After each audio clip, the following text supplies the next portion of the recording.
Let's move on to some economic news. New Treasury analysis today shows that the closure of classrooms has contributed to more than 300,000 job losses and an economic hit of 3%.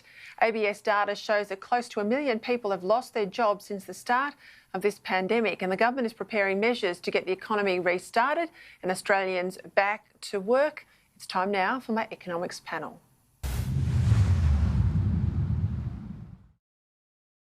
Right, joining me now, the Australian's economics editor, Mr Creighton, and founder of the investment newsletter, The Switzer Report, Peter Switzer.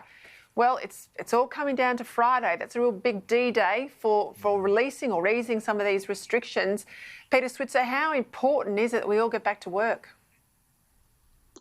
I think it's unbelievably important. That number, I'm still scratching my head how we can lose 1 million jobs, 300,000 jobs, because of the closure of schools. And it's got to be related to the fact that people just can't go to work as well because they got to look after their kids. It's a staggering number. And I just think that there's so many businesses out there that are screaming out for the opportunity to work.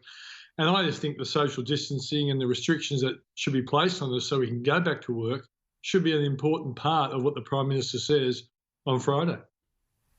I mean, Adam, there's one thing to get them all around the table, as we know. It's another thing, as we've seen with schools, that the premiers who are autonomous in their own states will actually get things moving. How hopeful are we that we're going to see some real start to the economic businesses and schools starting up again, particularly on the eastern seaboard? Well, certainly I do hope that we do learn on Friday that maybe as soon as Monday, many of the thousands of businesses that have been forced to shut can actually reopen their doors in some way.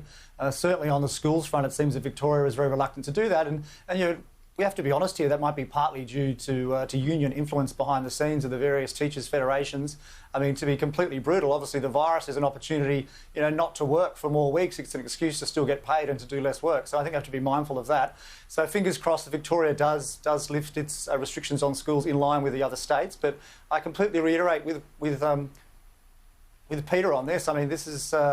The shutdown is now costing the economy $4 billion every week. I mean, that's, if you like, 4 ABCs every week. It's an extraordinary loss of income for many, many people. And I think the most important thing now, actually, given that things are looking up, that it's likely that the economic damage, I think at least, won't be quite as bad as we thought back in March, that maybe the federal government should start thinking about paring back some of the stimulus package. I mean, for instance, it's still going to spend $5 billion on $750 checks in the first couple of weeks of July. Now, that just seems a waste of money now. It's not going to be as bad as we thought. And then with the wage subsidy scheme itself, I think, the fact that we've got surgeons and barristers, kind of being paid $1,500 a fortnight, and that is certainly true. I noticed in the stats that came out this week, 6% of the applications for JobKeeper were partnerships. Which kind of lends me to think anyway that there might be some quite high income people now on JobKeeper.